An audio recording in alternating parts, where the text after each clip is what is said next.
Hello friends, ನವೋಪ್ರಮತಿ ಸಂಸ್ಥೆ ಅರ್ಪಿಸುವ September 9 ಮತ್ತು 10ರ ಕನ್ನಡದಲ್ಲಿ ದಿನಪತ್ರಿಕೆಗಳ ಸುದ್ದಿ ವಿಶ್ಲೇಷಣೆಗೆ ತಮಗೆಲ್ಲರಿಗೂ ಸ್ವಾಗತ. ಇಂದಿನ ಸಂಚಿಕೆಯ ಮೊದಲ article Asian development bank regional conference ಮತ್ತು ಪಿಎಂ ಗತಿಶಕ್ತಿಯ ಕುರಿತಂತೆ ಚರ್ಚೆ ಮಾಡೋಣ.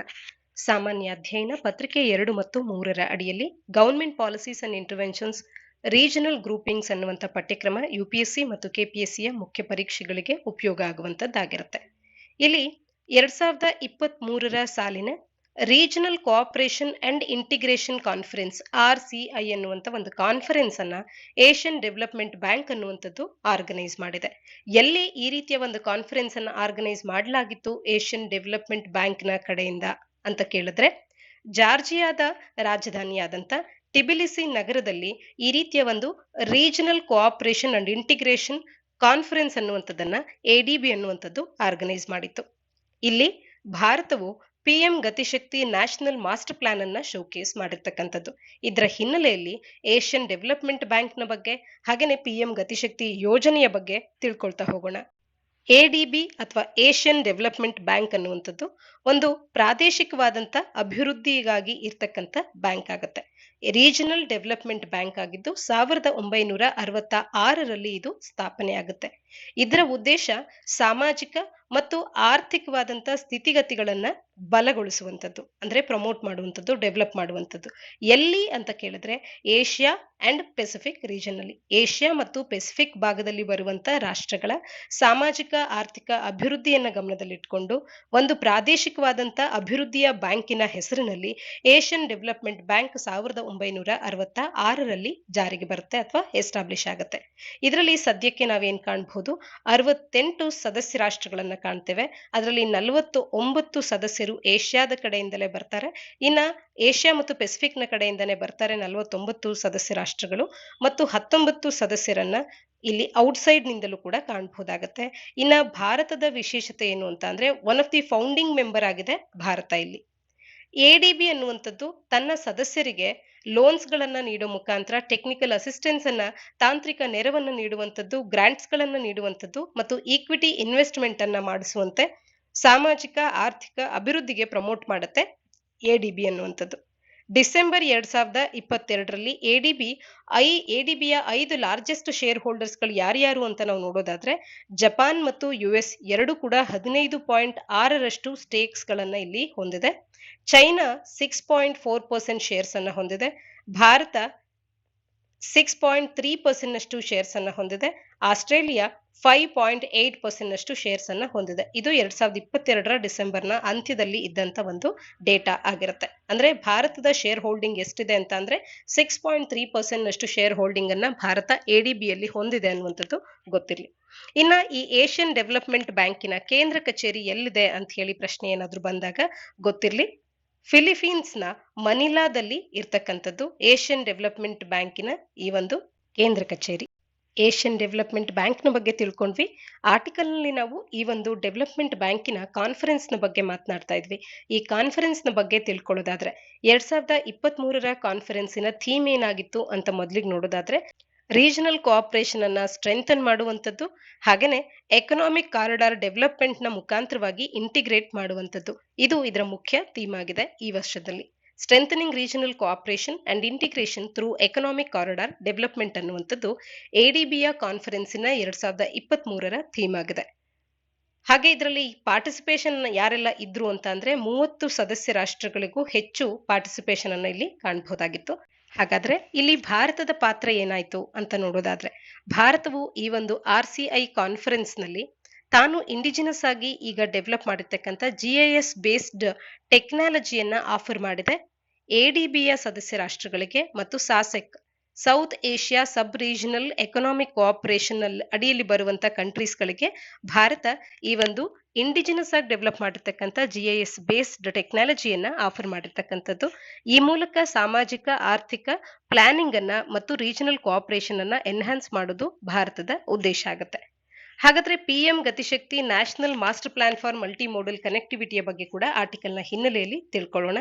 ಇಂಡಿಯಾ ಈ ಪಿಎಂ ಗತಿಶಕ್ತಿಯನ್ನ ಶೋಕೇಸ್ ಮಾಡಿದೆ ಈ ಒಂದು ಕಾನ್ಫರೆನ್ಸ್ ನಲ್ಲಿ. ಆ ಹಿನ್ನೆಲೆಯಲ್ಲಿ ಪಿಎಂ ಗತಿಶಕ್ತಿ ಎನ್ನುವಂಥದ್ದು ಒಂದು ಮೇಡ್ ಇನ್ ಇಂಡಿಯಾ ಇನಿಷಿಯೇಟಿವ್ ಅನ್ನುವಂಥದ್ದು ಮೊದಲಿಗೆ ಗೊತ್ತಿರಬೇಕಾಗತ್ತೆ. ಇದು ಇಡೀ ಸರ್ಕಾರದ ಒಂದು ವ್ಯವಸ್ಥೆಯ ಒಂದು ಟ್ರಾನ್ಸ್ಫಾರ್ಮೇಟಿವ್ ಅಪ್ರೋಚ್ ಅನ್ನ, it is a initiative a transformative hole of government approach ಆಗಿದ್ದು ಇಂಟಿಗ್ರೇಟೆಡ್ ಪ್ಲಾನಿಂಗ್ ಅನ್ನ ಮಲ್ಟಿ ಮೋಡಲ್ ಇನ್ಫ್ರಾಸ್ಟ್ರಕ್ಚರ್ ಕನೆಕ್ಟಿವಿಟಿಗಾಗಿ ಇದು ಮಾಡುತ್ತೆ. ಎಕನಾಮಿಕ್ ನೋಡ್ಸ್ ಗಳನ್ನ ಕನೆಕ್ಟ್ ಮಾಡೋದಕ್ಕೆ, ಸೋಷಿಯಲ್ ಇನ್ಫ್ರಾಸ್ಟ್ರಕ್ಚರ್ ಅನ್ನ ಡೆವಲಪ್ ಮಾಡೋದಕ್ಕೆ, ಇದೆಲ್ಲದರ ಮುಖಾಂತರ ಲಾಜಿಸ್ಟಿಕ್ಸಿನ ಎಫಿಷಿಯನ್ಸಿನ ಹೆಚ್ಚುಗೊಳಿಸೋದು ಪಿಎಂ ಗತಿಶಕ್ತಿಯ ಮುಖ್ಯ ಉದ್ದೇಶ ಆಗುತ್ತೆ. ಪಿಎಂ ಗತಿಶಕ್ತಿ ಯೋಜನೆಯನ್ನ 2021ರ ಅಕ್ಟೋಬರ್ನಲ್ಲಿ ಲಾಂಚ್ ಮಾಡಲಾದಂಥದ್ದು. ಇದು ಮುಖ್ಯವಾಗಿ socio economic area based development ಅನ್ನ ರೀಜನಲ್ ಕನೆಕ್ಟಿವಿಟಿಯ ಭಾಗವಾಗಿ ಇದು ತಗೊಂಡ್ ಬರುತ್ತೆ ಪಿಎಂ ಗತಿಶಕ್ತಿ ಅನ್ನುವಂಥದ್ದು. ಈ ಗತಿಶಕ್ತಿ ಯೋಜನೆ ಅನ್ನುವಂಥದ್ದು 110 ಲಕ್ಷ ಕೋಟಿ ರೂಪಾಯಿಗಳ ನ್ಯಾಷನಲ್ ಇನ್ಫ್ರಾಸ್ಟ್ರಕ್ಚರ್ ಪೈಪ್ಲೈನ್ ಅನ್ನುವಂಥದ್ದು ಏನು 2019ರಲ್ಲಿ ಲಾಂಚ್ ಆಗಿತ್ತು, ಇದನ್ನ ಕೂಡ ಸಬ್ಸ್ಯೂಮ್ ಮಾಡ್ಕೊಂಡಿದೆ ಗತಿಶಕ್ತಿ ಸ್ಕೀಮ್ ಅನ್ನುವಂಥದ್ದು. ಹಾಗೆ PM Gatishakti national master plan ಅನ್ನುವಂಥದ್ದು ಒಂದು ಜಿಯೋಗ್ರಫಿಕ್ ಇನ್ಫಾರ್ಮೇಶನ್ ಸಿಸ್ಟಮ್ ನ GIS ಡೇಟಾದ ಬೇಸ್ ನಲ್ಲಿರ್ತಕ್ಕಂಥ ಒಂದು ಡಿಜಿಟಲ್ ಪ್ಲಾಟ್ಫಾರ್ಮ್ ಆಗುತ್ತೆ. 1400 ಡೇಟಾ ಲೇಯರ್ಸ್ ಗಳನ್ನ ಇದು ಹೊಂದಿರತಕ್ಕಂಥದ್ದು. 50+ ಟೂಲ್ಸ್ ಗಳನ್ನ ಕೂಡ ಇದು ಹೊಂದಿದೆ. ಈ ರೀತಿ PM Gatishakti national master plan ಅನ್ನುವಂಥದ್ದು ಕಾರ್ಯ ಮಾಡುತ್ತೆ ಅನ್ನುವಂಥದ್ದು ಕೂಡ ಗೊತ್ತಿರಲಿ ಆರ್ಟಿಕಲ್ ನ ಹಿನ್ನೆಲೆಯಲ್ಲಿ. ಹಾಗಾದ್ರೆ ಭಾರತದಲ್ಲಿ ಲಾಜಿಸ್ಟಿಕ್ಸ್ ಸೆಕ್ಟರ್ ಅನ್ನ ಇಂಪ್ರೂವ್ ಮಾಡೋದಕ್ಕೆ ಏನೆಲ್ಲ ಇನಿಷಿಯೇಟಿವ್ಸ್ ಗಳನ್ನ ತಂದಿದ್ದಾರೆ ಅಂತ ಹೇಳಿ ಆರ್ಟಿಕಲ್ ನ ಹಿನ್ನೆಲೆಯಲ್ಲಿ ಒಮ್ಮೆ ಗಮನ ಹರಿಸೋಣ. ಯಾಕೆಂದ್ರೆ ಪಿಎಂ ಗತಿಶಕ್ತಿ ಯೋಜನೆಯನ್ನ ಚರ್ಚೆ ಮಾಡಿದ್ವಿ. ಗತಿಶಕ್ತಿ ಯೋಜನೆಯು ಭಾರತದ ಲಾಜಿಸ್ಟಿಕ್ಸ್ ಅನ್ನ ಇಂಪ್ರೂವ್ ಮಾಡೋಕ್ಕಿರ್ತಕ್ಕಂಥ ಒಂದು ಬಹುಮುಖ್ಯವಾದಂತಹ ಯೋಜನೆ ಆಗುತ್ತೆ. ಇದರ ಜೊತೆಗೆ ಇನ್ನು ಏನೆಲ್ಲ ಇದೆ ಅಂತ ಹೇಳಿ ನೋಡೋದಾದ್ರೆ ನ್ಯಾಷನಲ್ ಲಾಜಿಸ್ಟಿಕ್ಸ್ ಪ್ಲಾನ್ ಅನ್ನುವಂತ ಒಂದು ಪಾಲಿಸಿ, ನ್ಯಾಷನಲ್ ಲಾಜಿಸ್ಟಿಕ್ಸ್ ಪಾಲಿಸಿ ಅನ್ನುವಂತ ಪಾಲಿಸಿಯನ್ನ ಹೊರತರಲಾಗಿದೆ. Multi modal transportation of goods act ಅಂತ ಹೇಳಿ 1993ರ ಒಂದು ಆಕ್ಟ್ ಅನ್ನುವಂಥದ್ದು ಕೂಡ ನಮ್ಮಲ್ಲಿದೆ. ಹಾಗೆ ಮಲ್ಟಿ ಮೋಡಲ್ ಲಾಜಿಸ್ಟಿಕ್ಸ್ ಪಾರ್ಕ್ಸ್ ಅನ್ನುವಂಥವನ್ನ ಕೂಡ ಎಸ್ಟಾಬ್ಲಿಷ್ ಮಾಡಲಾಗಿದೆ. ಹಾಗೆ ಲೀಡ್ಸ್ ರಿಪೋರ್ಟ್ ಅನ್ನುವಂಥದ್ದು ಕೂಡ ಈ ಲಾಜಿಸ್ಟಿಕ್ಸ್ ಅನ್ನ ಇಂಪ್ರೂವ್ ಮಾಡೋದಕ್ಕೆ ಅಂತ ಹೇಳಿ ಗಮನ ಹರಿಸುತ್ತೆ.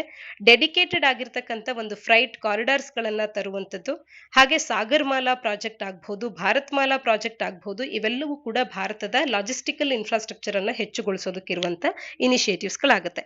ಇನ್ನ ಡಿಜಿಟಲ್ ಇನಿಷಿಯೇಟಿವ್ಸ್ ಗಳಾದಂತ ಯೂನಿಫೈಡ್ ಲಾಜಿಸ್ಟಿಕ್ಸ್ ಇಂಟರ್ಫೇಸ್ ಪ್ಲಾಟ್ಫಾರ್ಮ್ ಆಗಬಹುದು, ಲಾಜಿಸ್ಟಿಕ್ಸ್ ಡೇಟಾ ಬ್ಯಾಂಕ್ ಆಗಬಹುದು, ಇವೆಲ್ಲವೂ ಕೂಡ ಭಾರತದ ಲಾಜಿಸ್ಟಿಕ್ಸ್ ನಲ್ಲಿ ಟ್ರಾನ್ಸ್ಫಾರ್ಮೇಟಿವ್ ಆದಂತಹ ಬದಲಾವಣೆಯನ್ನ ತರುವತ್ತ ಕಾರ್ಯನಿರ್ವಹಿಸ್ತಾ ಇರ್ತಕ್ಕಂಥದ್ದು. ಆರ್ಟಿಕಲ್ ನ ಹಿನ್ನೆಲೆಯಲ್ಲಿ ಪಿಎಂ ಗತಿಶಕ್ತಿ ಯೋಜನೆಯ ಬಗ್ಗೆ ನಾವು ತಿಳ್ಕೊಳ್ಬೇಕಾಗತ್ತೆ. ಇದರ ಉಪಯೋಗಗಳೇನು ಮತ್ತು ಲಾಜಿಸ್ಟಿಕ್ ಕ್ಷೇತ್ರವನ್ನ ಇಂಪ್ರೂವ್ ಮಾಡೋದಕ್ಕೆ, ಲಾಜಿಸ್ಟಿಕ್ಸ್ ಗಳನ್ನ ಇಂಪ್ರೂವ್ ಮಾಡೋದಕ್ಕೆ ಭಾರತದಲ್ಲಿ ಏನೆಲ್ಲ ಇನಿಷಿಯೇಟಿವ್ಸ್ ತಂದಿದ್ದಾರೆ ಅನ್ನುವಂಥದ್ದು, ಹಾಗೆ ಏಷ್ಯನ್ ಡೆವಲಪ್ಮೆಂಟ್ ಬ್ಯಾಂಕ್ ನ ಬಗ್ಗೆ ಮಾಹಿತಿ ಸ್ಪಷ್ಟವಾಗಿ ಇರಬೇಕಾಗತ್ತೆ.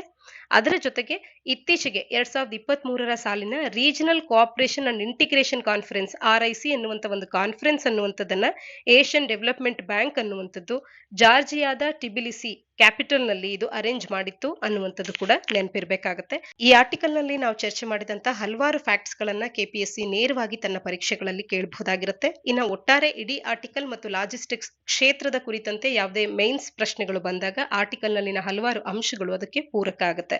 ಮುಂದಿನ article viability gap funding scheme for battery energy storage systems ಅನ್ನುವಂಥದ್ದು. ಯೂನಿಯನ್ ಕ್ಯಾಬಿನೆಟ್ ಅನ್ನುವಂಥದ್ದು ಈಗ ಒಂದು ವಯಬಿಲಿಟಿ ಗ್ಯಾಪ್ ಫಂಡಿಂಗ್ ಯೋಜನೆಯನ್ನ ಬ್ಯಾಟರಿ ಎನರ್ಜಿ ಸ್ಟೋರೇಜ್ ಸಿಸ್ಟಮ್ಸ್ ಗಳನ್ನ ಡೆವಲಪ್ ಮಾಡ್ಲಿಕ್ಕೆ ಅಂತ ಹೇಳಿ ವಯಬಿಲಿಟಿ ಗ್ಯಾಪ್ ಫಂಡಿಂಗ್ ಸ್ಕೀಮ್ ಅನ್ನ ಅಪ್ರೂವ್ ಮಾಡಿರ್ತಕ್ಕಂಥ ಹಿನ್ನೆಲೆಯಲ್ಲಿ ಆರ್ಟಿಕಲ್ ಅನ್ನ ಚರ್ಚೆ ಮಾಡೋಣ. ಈ ಮೂಲಕ ರಿನ್ಯೂವಬಲ್ ಎನರ್ಜಿ ಸೋರ್ಸಸ್ ಗಳನ್ನ ಅಡಾಪ್ಟ್ ಮಾಡಿಕೊಳ್ಳುವಂಥದ್ದನ್ನ ನಾವು ಬೂಸ್ಟ್ ಮಾಡದಂತಾಗತ್ತೆ ಇಂಥ ಯೋಜನೆಗಳನ್ನ ಹೆಚ್ಚಿನದಾಗಿ ತರೋ ಮುಖಾಂತರ. ಬ್ಯಾಟರಿ ಸ್ಟೋರೇಜ್ ಅಥವಾ BESS ಅಂತ ಹೇಳಿ ಏನ್ ಕರಿತೇವೆ, ಇವು ಒಂದ್ ರೀತಿಯ ಡಿವೈಸಸ್ ಆಗಿ ಎನರ್ಜಿಯನ್ನ ಎನೇಬಲ್ ಮಾಡುತ್ತೆ ರಿನ್ಯೂವಬಲ್ಸ್ ಗಳಾದಂತ ಸೋಲಾರ್ ಅಥವಾ ವಿಂಡ್ ನ ಕಡೆಯಿಂದ. ಇವುಗಳ ಮುಖಾಂತರ ಇವನ್ನ ಸ್ಟೋರ್ ಮಾಡಿ ನಂತರದಲ್ಲಿ ಪವರ್ ಯಾವಾಗ ಅತಿಯಾಗಿ ಅವಶ್ಯಕ ಇರುತ್ತೆ ಅಂತ ಸಂದರ್ಭದಲ್ಲಿ ಅದನ್ನ ರಿಲೀಸ್ ಮಾಡುವಂತ ಕಾರ್ಯವನ್ನ ಈ ಬ್ಯಾಟರಿ ಸ್ಟೋರೇಜ್ ಗಳು ಮಾಡ್ತವೆ, BESS ಅನ್ನುವಂಥದ್ದು. ಇಲ್ಲಿ ವಯಬಿಲಿಟಿ ಗ್ಯಾಪ್ ಫಂಡಿಂಗ್ ಅಂದ್ರೆ ಏನು ಅಂತ ಹೇಳಿ ಮೊದಲಿಗೆ ನಾವು ತಿಳ್ಕೊಳ್ಳೋದಾದ್ರೆ, ವಯಬಿಲಿಟಿ ಗ್ಯಾಪ್ ಫಂಡಿಂಗ್ ಅನ್ನುವಂಥದ್ದು ಒಂದು ಫಿನಾನ್ಷಿಯಲ್ ಮೆಕ್ಯಾನಿಸಮ್ ಆಗಿರುತ್ತೆ. ಸರ್ಕಾರ ಇದನ್ನ ಕೆಲವೊಮ್ಮೆ ಬಳಸುತ್ತೆ. ಯಾಕೆ ಅಂತ ಅಂದ್ರೆ ಕಾಸ್ಟ್ ಆಫ್ ಇನ್ಫ್ರಾಸ್ಟ್ರಕ್ಚರ್ ಪ್ರಾಜೆಕ್ಟ್ಸ್ ಮತ್ತು ಅವುಗಳ ಎಕನಾಮಿಕ್ ವಯಬಿಲಿಟಿಯನ್ನ ನೋಡಿದಾಗ ಇಲ್ಲಿ ಏನಾದ್ರೂ ಒಂದು ಗ್ಯಾಪ್ ಇದೆ ಅಂತ ಅಂದ್ರೆ ಆ ಗ್ಯಾಪ್ ಅನ್ನ ಬ್ರಿಡ್ಜ್ ಮಾಡ್ಲಿಕ್ಕೆ ಅಂತ ಹೇಳಿ ಸರ್ಕಾರ ವಯಬಿಲಿಟಿ ಗ್ಯಾಪ್ ಫಂಡಿಂಗ್ ಅನ್ನ ತರುವಂತ ಒಂದು ಫಂಡಿಂಗ್ ಮೆಕ್ಯಾನಿಸಮ್ ಇದಾಗಿರ್ತಕ್ಕಂಥದ್ದು. ಅಂದ್ರೆ ಇದನ್ನ ಟಿಪಿಕಲಿ ಎಂಪ್ಲಾಯ್ಡ್ ಆಗಿರುತ್ತೆ ಯಾವ ಪ್ರಾಜೆಕ್ಟ್ಸ್ ಗಳು ಎಕನಾಮಿಕಲಿ ಅನ್ವಯಬಲ್ ಅಥವಾ ಫಿನಾನ್ಷಿಯಲಿ ಅನ್ಅಟ್ರಾಕ್ಟಿವ್ ಅಂತ ಹೇಳಿ ಕಾಣಿಸ್ಕೊಳ್ಳುತ್ತೋ ಪ್ರೈವೇಟ್ ಇನ್ವೆಸ್ಟರ್ಸ್ಗಳಿಗೆ. ಅಂದ್ರೆ ಖಾಸಗಿಯವರು ಏನಾದ್ರೂ ಬಂದು ಇನ್ವೆಸ್ಟ್ ಮಾಡಬೇಕು ಅಂತ ಅಂದಾಗ ಅವರಿಗೆ ಇದರಿಂದ ಆರ್ಥಿಕ ಲಾಭ ಆಗುವಂತೆ ಕಾಣೋದಿಲ್ಲ. ಆರ್ಥಿಕವಾಗಿ ಅವರು ಈ ಯೋಜನೆಗಳನ್ನ ಮಾಡೋದಕ್ಕೆ ಸಾಧ್ಯ ಇಲ್ಲ ಅಂತ ಅನ್ಸುತ್ತೆ. ಅಂತ ಸಂದರ್ಭದಲ್ಲಿ ಬಿಡು ಆ ಕಾರ್ಯಗಳನ್ನ ಮಾಡೋದು ಬೇಡ ಅಂತ ಹೇಳಿ ನಾವು ಬದಿಗಿಡೋದಕ್ಕೆ ಸಾಧ್ಯ ಆಗೋದಿಲ್ಲ. ಯಾಕೆಂದ್ರೆ ಆ ಕ್ಷೇತ್ರಗಳಲ್ಲೂ ಕೂಡ ನಾವು ಮುಂದುವರಿಬೇಕಾಗತ್ತೆ. ಆಗ ಅಲ್ಲಿ ಏನು ಆರ್ಥಿಕವಾಗಿ ಅವರಿಗೆ ಪುಷ್ ಅಪ್ ಅನ್ನುವಂಥದ್ದು ಬೇಕಾಗತ್ತೆ, ಆರ್ಥಿಕ ಸಪೋರ್ಟ್ ಅನ್ನುವಂಥದ್ದು ಬೇಕಾಗತ್ತೆ. ಆ ರೀತಿಯ ಸಪೋರ್ಟ್ ಅನ್ನ ವಯಬಿಲಿಟಿ ಗ್ಯಾಪ್ ಫಂಡಿಂಗ್ ಯೋಜನೆಯ ಮುಖಾಂತರವಾಗಿ, ಇದೊಂದು ಫಿನಾನ್ಷಿಯಲ್ ಮೆಕ್ಯಾನಿಸಮ್ ನ ಮುಖಾಂತರವಾಗಿ ಸರ್ಕಾರ ನೀಡ್ತಾ ಹೋಗುತ್ತೆ ಅತಿ ಅವಶ್ಯಕವಾಗಿ ನಮಗೆ ಬೇಕಾಗುವಂತ ಕೆಲವೊಂದು ಕ್ಷೇತ್ರಗಳಲ್ಲಿ ಅಥವಾ ವಿಚಾರಗಳಲ್ಲಿ. ಇಲ್ಲಿ ಅದೇ ರೀತಿಯಾಗಿ ಬ್ಯಾಟರಿ ಎನರ್ಜಿ ಸ್ಟೋರೇಜ್ ಸಿಸ್ಟಮ್ಸ್ ಗಳಿಗೆ BESS ಏನಿದೆ ಇವುಗಳಿಗೆ ವಯಬಿಲಿಟಿ ಗ್ಯಾಪ್ ಫಂಡಿಂಗ್ ಸ್ಕೀಮ್ ಒಂದನ್ನ ಈಗ ಕ್ಯಾಬಿನೆಟ್ ಅಪ್ರೂವ್ ಮಾಡಿರ್ತಕ್ಕಂಥದ್ದು.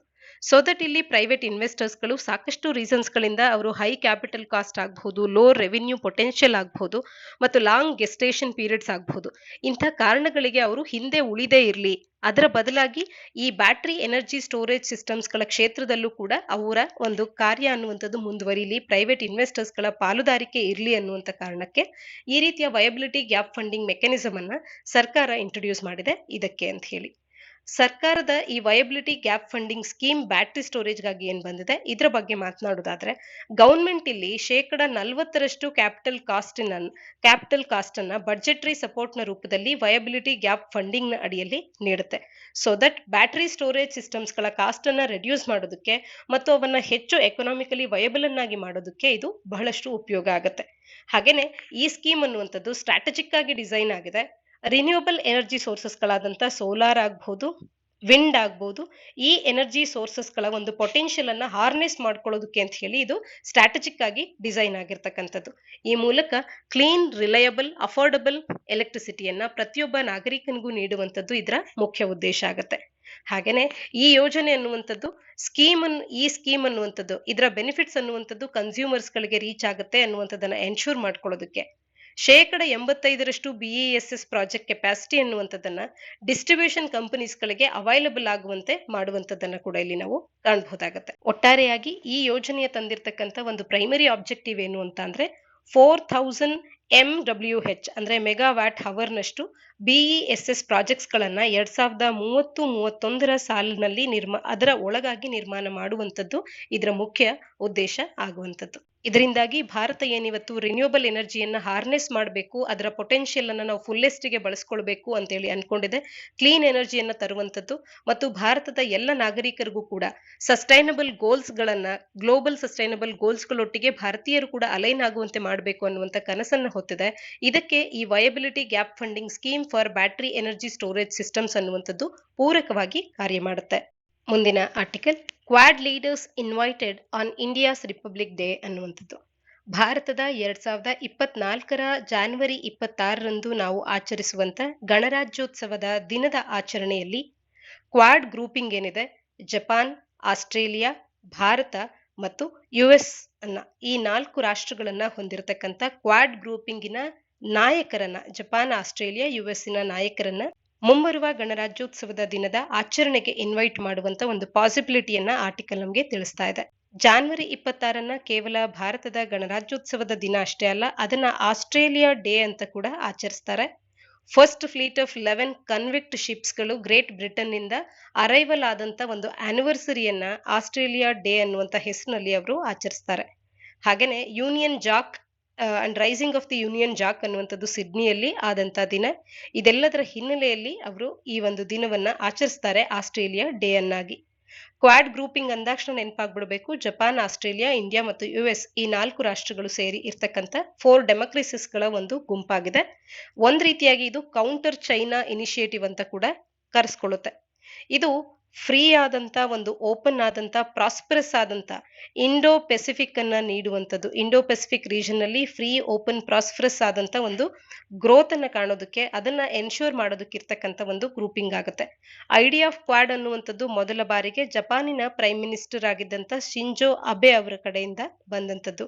2017ರಲ್ಲಿ ಕ್ವಾಡ್ ಅನ್ನುವಂಥದ್ದು it came in to being ಅನ್ನುವಂಥದ್ದು ಕೂಡ ಗೊತ್ತಿರಲಿ. ಈ ರೀತಿ ಯಾವುದೇ ಒಂದು ಗುಂಪುಗಳ ಬಗ್ಗೆ ನಾವು ಚರ್ಚೆ ಮಾಡುವಾಗ, ಗ್ಲೋಬಲ್ ಗ್ರೂಪಿಂಗ್ಸ್ ಅಂತ ಬಂದಾಗ, ರೀಜನಲ್ ಗ್ರೂಪಿಂಗ್ಸ್ ಅಂತ ಬಂದಾಗ ಅದರಲ್ಲಿ ಇರ್ತಕ್ಕಂಥ ಸದಸ್ಯ ರಾಷ್ಟ್ರಗಳು ಯಾರ್ಯಾರು, ಭಾರತ ಅದರ ಭಾಗವಾಗಿದೆಯೋ ಇಲ್ವೋ ಮತ್ತು ಅದರಲ್ಲಿರ್ತಕ್ಕಂಥ ಮುಖ್ಯ ಅಂಶಗಳು ಅಂದ್ರೆ ಅದರ ಕೇಂದ್ರ ಕಚೇರಿ ಎಲ್ಲಿದೆ, ಯಾವಾಗ ಸ್ಥಾಪನೆ ಆಯಿತು, ಅದರ ಸಮ್ಮಿತ್ ಇತ್ತೀಚೆಗೆ ಎಲ್ಲಿ ಜರುಗಿತು, ಮುಂಬರುವಂತ ಸಮ್ಮಿತ್ಗಳು ಎಲ್ಲಿ ನಡೆಯಲಿದೆ, ಭಾರತಕ್ಕೆ ಸಂಬಂಧಪಟ್ಟಂತೆ ಯಾವ್ದಾದ್ರು ಸಮ್ಮಿತ್ ನಡೆದಿದೆಯಾ, ಇವೆಲ್ಲವನ್ನ ನಾವು ತಿಳ್ಕೊಂಡಿರ್ಬೇಕಾಗತ್ತೆ.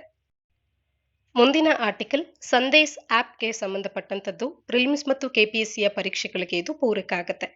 ಡೆಲ್ಲಿ ಪೊಲೀಸರ ಒಂದು ಅಫಿಷಿಯಲ್ ಕಮ್ಯುನಿಕೇಶನ್ಗೆ ಅಂತ ಹೇಳಿ G20 ಸೆಕ್ಯೂರಿಟಿ ಅರೇಂಜ್ಮೆಂಟ್ಸ್ ಗಳಿಗೆ ಕುರಿತಂತೆ ಇಂಡಿಯಾದ ಇನ್ಸ್ಟಂಟ್ ಮೆಸೇಜಿಂಗ್ ಪ್ಲಾಟ್ಫಾರ್ಮ್ ಅನ್ನುವಂಥದ್ದು ಈಗ ಬಂದಿದೆ. ಅದು ಸಂದೇಶ್ ಅನ್ನುವಂಥದ್ದು. ಸಂದೇಶ್ ಅನ್ನುವಂಥ ಇಂಡಿಯಾದ ಇನ್ಸ್ಟಂಟ್ ಮೆಸೇಜಿಂಗ್ ಪ್ಲಾಟ್ಫಾರ್ಮ್ ನಲ್ಲಿ ಡೆಲ್ಲಿ ಪೊಲೀಸರ ಅಫಿಷಿಯಲ್ ಕಮ್ಯುನಿಕೇಶನ್ ಅನ್ನುವಂಥದ್ದು G20ಯ ಸೆಕ್ಯೂರಿಟಿ ಅರೇಂಜ್ಮೆಂಟ್ಸ್ ಗಳ ಕುರಿತಂತೆ ಇದರಲ್ಲಿ ನಡೆಯುತ್ತೆ. ಈ ಆಪ್ ಸಂದೇಶ್ ಅನ್ನುವಂಥದ್ದು ಯೂಸರ್ಸ್ ಗಳಿಗೆ ಅಂದ್ರೆ ಯಾರೆಲ್ಲ ಬಳಕೆದಾರರು ಇರ್ತಾರೋ ಅವರಿಗೆ ಮಾಹಿತಿಯನ್ನ ಆಕ್ಸೆಸ್ ಮಾಡೋದಕ್ಕೆ ಮಾತ್ರವೇ ಅಲೋ ಮಾಡುತ್ತೆ ಮತ್ತು ಯಾರ ನಂಬರ್ ರಿಜಿಸ್ಟರ್ಡ್ ಆಗಿರೋದಿಲ್ವೋ ಈ ಆಪ್ ಅಲ್ಲಿ ಅಂಥವರಿಗೆ ಇದನ್ನ ಫಾರ್ವರ್ಡ್ ಮಾಡೋದಕ್ಕೆ ಸಾಧ್ಯ ಆಗೋದಿಲ್ಲ. ಇನ್ನ ಸಂದೇಶ್ ಅನ್ನುವಂಥ ಆಪ್ ಅನ್ನುವಂಥದ್ದು ಸೆಕ್ಯೂರ್ ಆಗಿದೆ ಮತ್ತು ಯೂಸರ್ ಫ್ರೆಂಡ್ಲಿ ಮೆಸೇಜಿಂಗ್ ಪ್ಲಾಟ್ಫಾರ್ಮ್ ಆಗಿರ್ತಕ್ಕಂಥದ್ದು. ಇದನ್ನ ರಿಲಯಬಲ್ ಮತ್ತು ಎಫಿಷಿಯಂಟ್ ಮೀನ್ಸ್ ಗಳನ್ನ ಪ್ರೊವೈಡ್ ಮಾಡೋದಕ್ಕೆ, ಕಮ್ಯುನಿಕೇಶನ್ ಅನ್ನ ರಿಲಯಬಲ್ ಮತ್ತು ಎಫಿಷಿಯಂಟ್ ಆಗಿ ಆಗುವಂತೆ ಮಾಡೋದಕ್ಕೆ ಅಂತ ಹೇಳಿ ಸರ್ಕಾರಿ ಕಚೇರಿಗಳ ನಡುವೆ ಈ G20ಯ ಒಂದು ಸಂದರ್ಭದಲ್ಲಿ ಸೆಕ್ಯೂರಿಟಿ ಅರೇಂಜ್ಮೆಂಟ್ಸ್ ಗಳ ದೃಷ್ಟಿಕೋನದಲ್ಲಿ ಸಂದೇಶ್ ಆಪ್ ಅನ್ನ ಬಳಸ್ಕೊಳ್ಳಲಾಗ್ತಾ ಇದೆ. ಹಾಗಾದ್ರೆ ಇದರ ಮೊದಲ ವರ್ಷನ್ ಯಾವಾಗ ಬಂದಿತ್ತು ಅಂತ ಅಂದ್ರೆ ನ್ಯಾಷನಲ್ ಇನ್ಫಾರ್ಮ್ಯಾಟಿಕ್ಸ್ ಸೆಂಟರ್ ಅವರ ಕಡೆಯಿಂದ NIC ಅವರ ಕಡೆಯಿಂದ ಈ ಆಪಿನ ಮೊದಲ ವರ್ಷನ್ ಅನ್ನುವಂಥದ್ದು 2020ರಲ್ಲೇ ರಿಲೀಸ್ ಆಗಿತ್ತು. ಈ ಲಾಂಚ್ ಆಫ್ ದಿ ಆಪ್ ಅನ್ನುವಂಥದ್ದು ಕೂಡ ಗವರ್ಮೆಂಟಿನ ಒಂದು ಸ್ಟ್ರಾಟಜಿ ಆಗಿತ್ತು, ಇಂಡಿಯಾ ಮೇಡ್ ಸಾಫ್ಟ್ವೇರ್ ಅನ್ನ ಪುಷ್ ಮಾಡೋದಕ್ಕೆ. ಹಾಗೇನೆ ಇಂಡಿಜಿನಸ್ಲಿ ಡೆವಲಪ್ಡ್ ಪ್ರಾಡಕ್ಟ್ಸ್ ಗಳ ಒಂದು ಎಕೋಸಿಸ್ಟಮ್ ಅನ್ನ ಬಿಲ್ಡ್ ಮಾಡೋದಕ್ಕೆ ಭಾರತದ ಒಂದು ಸ್ಟ್ರಾಟಜಿಯ ಭಾಗವಾಗಿ ಸಂದೇಶ್ ಆಪಿನ ಮೊದಲ ವರ್ಷನ್ 2020ರಲ್ಲೇ ಹೊರಬಂದಿತ್ತು. ಇದನ್ನ ಡಿಸೈನ್ ಮಾಡಿರುವಂತವರು ನ್ಯಾಷನಲ್ ಇನ್ಫಾರ್ಮ್ಯಾಟಿಕ್ಸ್ ಸೆಂಟರ್ ನವರು ಇದನ್ನ ರಿಲೀಸ್ ಮಾಡಿರ್ತಕ್ಕಂಥದ್ದು. ಇದೊಂದು ಯೂಸರ್ ಫ್ರೆಂಡ್ಲಿ ಮೆಸೇಜಿಂಗ್ ಪ್ಲಾಟ್ಫಾರ್ಮ್ ಆಗಿದೆ ಮತ್ತು ಸೆಕ್ಯೂರ್ ಆಗಿ ಇರ್ತಕ್ಕಂಥದ್ದು. ಇದರಲ್ಲಿ ಯಾರು ರಿಜಿಸ್ಟರ್ ಆಗಿರ್ತಾರೋ ಈ ಆಪ್ ನಲ್ಲಿ ಅಂಥವರಿಗೆ ಮಾತ್ರ ಯಾವುದೇ ಮಾಹಿತಿಯನ್ನ ಫಾರ್ವರ್ಡ್ ಮಾಡೋದಕ್ಕೆ ಸಾಧ್ಯ ಆಗುತ್ತೆ. ಇಲ್ಲ ಅಂದ್ರೆ ಆ ಮಾಹಿತಿಯನ್ನ ಕೇವಲ ಆಕ್ಸೆಸ್ ಮಾತ್ರ ಮಾಡಬಹುದಾಗಿರುತ್ತೆ. ಇತ್ತೀಚೆಗೆ G20ಯ ಸಮ್ಮಿತ್ ಅನ್ನುವಂಥದ್ದು ದೆಹಲಿಯಲ್ಲಿ ನಡೆದಾಗ ಅಲ್ಲಿ ಡೆಲ್ಲಿ ಪೊಲೀಸರು ಮತ್ತೆ ಬೇರೆ ಬೇರೆ ಸರ್ಕಾರಿ ಇಲಾಖೆಗಳ ಅಫಿಷಿಯಲ್ಸ್ ಗಳ ನಡುವೆ ಆಗಬೇಕಾದಂತ ಕಮ್ಯುನಿಕೇಶನ್ ಅನ್ನ ಬೆಟರ್ ಮಾಡೋದಕ್ಕೆ ಮತ್ತು ಸೆಕ್ಯೂರಿಟಿ ಅರೇಂಜ್ಮೆಂಟ್ಸ್ ಗಳನ್ನ ಬೆಟರ್ ಆಗಿ ಮಾಡೋದಕ್ಕೆ ಈ ಸಂದೇಶ್ ಆಪ್ ಅನ್ನ ಬಳಕೆ ಮಾಡಲಾಗಿರ್ತಕ್ಕಂಥದ್ದು. ಈ ಆಪ್ ನ ಕುರಿತಂತೆ ಮಾಹಿತಿ ಇರಲಿ. ಈ ಆಪ್ ಅನ್ನ ಯಾತಕ್ಕಾಗಿ ಬಳಸಿದ್ದಾರೆ ಅನ್ನುವಂಥದ್ದೇ ನೇರವಾದ ಪ್ರಶ್ನೆಯಾಗಿ ಬರಬಹುದು. ಯಾರು ಡೆವಲಪ್ ಮಾಡಿದ್ದಾರೆ, ಯಾವ ಸಾಲಿನಲ್ಲಿ ಬಂತು, ಇದರ ಫಸ್ಟ್ ವರ್ಷನ್ ನ ಕುರಿತಂತೆ ಈ ರೀತಿಯ ಪ್ರಶ್ನೆಗಳನ್ನ ಕೇಳಬಹುದಾಗಿರುತ್ತೆ. ಮುಂದಿನ ಆರ್ಟಿಕಲ್ ವೈಟ್ ಸಾಂಬಾರ್ ಇನ್ ಕಾವೇರಿ ವೈಲ್ಡ್ ಲೈಫ್ ಸ್ಯಾಂಚುರಿ ಅನ್ನುವಂಥದ್ದು. ಸಾಮಾನ್ಯ ಅಧ್ಯಯನ ಪತ್ರಿಕೆ 3ರ ಅಡಿಯಲ್ಲಿ ಕನ್ಸರ್ವೇಷನ್ ಅಥವಾ ಸಂರಕ್ಷಣೆ ಅನ್ನುವಂಥ ಪಠ್ಯಕ್ರಮ ಹಾಗೆ ಪ್ರಿಲಿಮ್ಸ್ಗೆ ಪೂರಕವಾಗುವಂತೆ ಮತ್ತು ಕೆಪಿಎಸ್ಸಿಯ ಗುಂಪು ಸಿ ಇನ್ಯಾವುದೇ ಪರೀಕ್ಷೆಗಳಿಗೆ ಪೂರಕವಾಗುವಂತೆ ಆರ್ಟಿಕಲ್ ಅನ್ನು ನಾವು ಚರ್ಚೆ ಮಾಡಬಹುದಾಗತ್ತೆ. ವೈಟ್ ಸಾಂಬಾರ್ ಅಥವಾ ಲ್ಯೂಕಿಸ್ಟಿಕ್ ಸಾಂಬಾರ್ ಅನ್ನುವಂಥ ಒಂದು ಹೆಸರಿನ ಅಡಿಯಲ್ಲಿ ಈಗ ಕಾವೇರಿ ವೈಲ್ಡ್ ಲೈಫ್ ಸ್ಯಾಂಚುರಿಯ ಸಂಗಮ ರೇಂಜ್ ನಲ್ಲಿ ಲ್ಯೂಕಿಸ್ಟಿಕ್ ಸಾಂಬಾರ್ ಈ ಒಂದು ಪ್ರಾಣಿಯನ್ನ ಗುರುತಿಸಿರ್ತಕ್ಕಂಥದ್ದು. ಸಾಂಬಾರ್ ಅಂದಾಕ್ಷಣ ನೆನಪಾಗಬೇಕು, ಇದು ಜಿಂಕೆಯ ಒಂದು ತಳಿ. ಸಾಂಬಾರ್ ಡೀರ್ ಅನ್ನುವಂಥದ್ದನ್ನ ಕೂಡ ನಾವು ಕಾಣ್ತೇವೆ. ಇಲ್ಲಿ ಲ್ಯೂಕಿಸ್ಟಿಕ್ ಸಾಂಬಾರ್ ಅಂತ ಅಂದ್ರೆ ಲ್ಯೂಸಿಸಮ್ ಅನ್ನುವಂಥದ್ದು ಒಂದು ಕಂಡೀಷನ್ ಆಗಿದ್ದು ಅನಿಮಲ್ಲಿನ ಚರ್ಮದ ಪಿಗ್ಮೆಂಟೇಶನ್ ಅನ್ನುವಂಥದ್ದು ಮಿಸ್ಸಿಂಗ್ ಆಗಿರುತ್ತೆ. ಇದರಿಂದಾಗಿ ವೈಟ್ ಅಥವಾ ಪೇಲ್ ಸ್ಕಿನ್ ಅನ್ನ ನಾವು ಕಾಣಬಹುದು. ಹಾಗಾಗಿ ಇದನ್ನ ವೈಟ್ ಸಾಂಬಾರ್ ಅಂತ ಕೂಡ ಕರೆಯುವಂಥದ್ದು. ವೈಟ್ ಸಾಂಬಾರ್ ಡೀರ್ ಅನ್ನ 2014ನೇ ಇಸ್ವಿಯಲ್ಲಿ ಬಂಡೀಪುರ ಟೈಗರ್ ರಿಸರ್ವ್ ನಲ್ಲಿ ಈಗಾಗಲೇ ನಾವು ಅಬ್ಸರ್ವ್ ಮಾಡಿದ್ವಿ. ಆದ್ರೆ ಇದೇ ಮೊದಲ ಬಾರಿಗೆ ಕಾವೇರಿ ವೈಲ್ಡ್ ಲೈಫ್ ಸ್ಯಾಂಚುರಿನಲ್ಲಿ ಅದು ಕೂಡ ಸಂಗಮ ರೇಂಜ್ ನಲ್ಲಿ ಕಾಣ ಸಿಕ್ಕಿರ್ತಕ್ಕಂಥದ್ದು. ಸಾಂಬಾರ್ ಡೀರ್ಸ್ ಗಳ ಈ ಒಂದು ಲ್ಯೂಕಿಸ್ಟಿಕ್ ಕಂಡೀಷನ್ ಅನ್ನುವಂಥದ್ದು ಅವುಗಳಿಗೆ ನೈಸರ್ಗಿಕವಾಗಿ ನ್ಯಾಚುರಲ್ ಆಗಿ ಕೂಡ ಬಂದಿರಬಹುದು by birth. Due to phenotype ಅಂತ ಅಂದ್ರೆ ಯಾವುದೇ ಒಂದು ಜೀವ ಇರ್ತಕ್ಕಂಥ ಒಂದು ಪ್ರಾಣಿ ಏನಿದೆ ಇದರ ಒಂದು ಟ್ರೈಟ್ ಆಗಿರುತ್ತೆ ಈ ಫಿನೋಟೈಪ್ ಅನ್ನುವಂಥದ್ದು. ಡ್ಯೂ ಟು ಫಿನೋಟೈಪ್ ನಿಂದಾಗಿ ನ್ಯಾಚುರಲಿ ಬೈ ಬರ್ತೆ ಅವುಗಳು ಈ ರೀತಿ ಅಕ್ಕರಾಗಬಹುದು ಅಥವಾ ಹುಟ್ಟುವಾಗ್ಲೇ ಕೆಲವೊಂದು ಸಮಸ್ಯೆಗಳಿಂದ ಹುಟ್ಟಿದಾಗ ಹೋಗ್ತಾ ಆ ಒಂದು ಅನಿಮಲಿನ ಡೆವಲಪ್ಮೆಂಟ್ ಸಂದರ್ಭದಲ್ಲಿ ಇಂಥ ಒಂದು ಡಿಫೆಕ್ಟ್ ಅನ್ನ ಅನಿಮಲ್ ನಲ್ಲಿ ನಾವು ಕಾಣಬಹುದಾಗತ್ತೆ. ಹಾಗೇನೆ ಅಲ್ಬಿನಿಸಮ್ ಅಂತ ಹೇಳಿ ನಾವೇನು ಅನಿಮಲ್ಸ್ ಗಳಲ್ಲಿ ಕಾಣ್ತೇವೆ ಅದಕ್ಕೂ ಮತ್ತು ಇದಕ್ಕೂ ವ್ಯತ್ಯಾಸಗಳಿರುವಂತದನ್ನ ಗುರುತಿಸಬಹುದು. ಲ್ಯಾಕ್ ಆಫ್ ಮೆಲಟೋನಿನ್ ಅನಿಮಲಿನ ಸ್ಕಿನ್ ನಲ್ಲಿ ಮೆಲಟೋನಿನ್ ಅನ್ನುವಂಥದ್ದು ಪ್ರೆಸೆಂಟ್ ಆಗಿರುತ್ತೆ. ಮೆಲಟೋನಿನ್ ಅನ್ನ ಕಡಿಮೆ ಆಗುವಂಥದ್ದು ಈ ಒಂದು ಕಂಡೀಷನ್ ಅನ್ನ ಅಲ್ಬಿನಿಸಮ್ ಅಂತ ಹೇಳಿ ಕರಿಬಹುದು. ಆದ್ರೆ ಅಲ್ಬಿನಿಸಮ್ಮಿನ ಕಂಡೀಷನ್ನೇ ಬೇರೆ, ಇಲ್ಲಿ ಆಗ್ತಿರ್ತಕ್ಕಂಥ ಲ್ಯೂಕಿಸ್ಟಿಕ್ ಅನ್ನುವಂಥ ಕಂಡೀಷನ್ನೇ ಬೇರೆ ಆಗ್ತಾ ಇದೆ. ಇಲ್ಲಿ ಅನಿಮಲ್ ಅನ್ನುವಂಥದ್ದು ಪಿಂಕ್ ಅಥವಾ ರೆಡ್ಡಿಶ್ ಐಸ್ ಗಳನ್ನ ಅಲ್ಬಿನಿಸಮ್ ನಿಂದ ಹೊಂದುತ್ತೆ. ಆದ್ರೆ ಇಲ್ಲೇನಾಗಿದೆ, ಈ ಒಂದು ಲ್ಯೂಕಿಸ್ಟಿಕ್ ಆದಂತ ಕಂಡೀಷನ್ ಅಲ್ಲಿ ಈ ಸಾಂಬಾರ್ಸ್ ಗಳ ಕಲರ್ ಅನ್ನುವಂಥದ್ದು ವೈಟ್ ಆಗಿ ಟರ್ನ್ ಆಗ್ತಾ ಇರ್ತಕ್ಕಂಥದ್ದು. The animal lacks the pink eyes in leucism. Leucism ಅಲ್ಲಿ ಅಥವಾ ಲ್ಯೂಕಿಸ್ಟಿಕ್ ಆದಂತ ಸಾಂಬಾರ್ಸ್ ಗಳಲ್ಲಿ ಪಿಂಕ್ ಐಸ್ ಅನ್ನುವಂಥದ್ದು ಇರೋದಿಲ್ಲ, ಆದ್ರೆ ಅಲ್ಬಿನಿಸಮ್ ಅಲ್ಲಿ ಪಿಂಕ್ ಐಸ್ ಅನ್ನುವಂಥದ್ದು ಇರುತ್ತೆ. ಈ ರೀತಿಯ ವ್ಯತ್ಯಾಸಗಳನ್ನ ಕೂಡ ಕಾಣಬಹುದು. ಇನ್ನ ಐಯುಸಿಎನ್ ಸ್ಟೇಟಸ್ ಅನ್ನ ನೋಡಿದ್ರೆ ವಲ್ನರಬಲ್ ಅನ್ನುವಂತ ಸ್ಥಾನಮಾನವನ್ನ ಹೊಂದಿದೆ ಅನ್ನುವಂಥದ್ದು ಕೂಡ ಗೊತ್ತಿರಲಿ. ವೈಟ್ ಸಾಂಬಾರ್ ಅನ್ನುವಂಥದ್ದನ್ನ ಮೊದಲ ಬಾರಿಗೆ ಕಾವೇರಿ ವೈಲ್ಡ್ ಲೈಫ್ ಸ್ಯಾಂಚುರಿಯಲ್ಲಿ ಈಗ ಕಾಣಸಿಕ್ಕಿರ್ತಕ್ಕಂಥದ್ದು. ಈ ಹಿಂದೆ ಬಂಡೀಪುರ ಟೈಗರ್ ರಿಸರ್ವ್ ನಲ್ಲಿ 2014ರಲ್ಲಿ ಇದನ್ನ ಕಂಡಿದ್ವಿ ಅನ್ನುವಂಥದ್ದು ಗೊತ್ತಿರಲಿ. ಇನ್ನ ಆರ್ಟಿಕಲ್ ನ ಹಿನ್ನೆಲೆಯಲ್ಲಿ ಕಾವೇರಿ ವೈಲ್ಡ್ ಲೈಫ್ ಸ್ಯಾಂಚುರಿಯ ಬಗ್ಗೆ ಒಂದಷ್ಟು ಮಾಹಿತಿಯನ್ನ ತಿಳ್ಕೊಳ್ಳೋದಾದ್ರೆ, 1987ರಲ್ಲಿ ಕಾವೇರಿ ವೈಲ್ಡ್ ಲೈಫ್ ಸ್ಯಾಂಚುರಿ ಅನ್ನುವಂಥದ್ದು ವೈಲ್ಡ್ ಲೈಫ್ ಪ್ರೊಟೆಕ್ಷನ್ ಆಕ್ಟ್ 1972ನ ಅಡಿಯಲ್ಲಿ ಇದು ಎಸ್ಟಾಬ್ಲಿಷ್ ಆಗತ್ತೆ. ಇದರ ಪರ್ಪಸ್ ಏನು ಅಂತ ಅಂದ್ರೆ, wildlife of its environment, Kaveri wildlife ಸ್ಯಾಂಚುರಿಯ ಒಂದು ವೈಲ್ಡ್ ಲೈಫ್ ಏನಿತ್ತು ಅವುಗಳನ್ನ ಪ್ರಾಪಗೇಟ್ ಮಾಡೋದು, ಡೆವಲಪ್ ಮಾಡೋದು ಮತ್ತು ಪ್ರೊಟೆಕ್ಟ್ ಮಾಡುವಂಥದ್ದು ಇದರ ಉದ್ದೇಶ ಆಗಿತ್ತು. ಇದು ಕರ್ನಾಟಕದಲ್ಲಿ ಇರ್ತಕ್ಕಂಥ ಒಂದು ವೈಲ್ಡ್ ಲೈಫ್ ಸ್ಯಾಂಚುರಿ ಅನ್ನುವಂಥದ್ದು ಗೊತ್ತಿರಲಿ. ಚಾಮರಾಜನಗರ, ರಾಮನಗರ, ಮಂಡ್ಯ ಜಿಲ್ಲೆಯ ಕೆಲವು ಭಾಗಗಳನ್ನ ಈ ಒಂದು ರಿಸರ್ವ್ ಫಾರೆಸ್ಟ್ ಗಳು ಕನ್ಸಿಸ್ಟ್ ಆಗುವಂಥದ್ದು. The river Kaveri forms the boundary of the sanctuary. ಅದರಿಂದಾಗಿ ಕಾವೇರಿ ವೈಲ್ಡ್ ಲೈಫ್ ಸ್ಯಾಂಚುರಿ ಅನ್ನುವಂತ ಹೆಸರು ಬಂದಿದೆ. ಈ ಒಂದು ವೈಲ್ಡ್ ಲೈಫ್ ಸ್ಯಾಂಚುರಿಯ ಒಂದು ಬೌಂಡರಿಯನ್ನ ಕಾವೇರಿ ನದಿ ಸುತ್ತುವರೆದಿದೆ.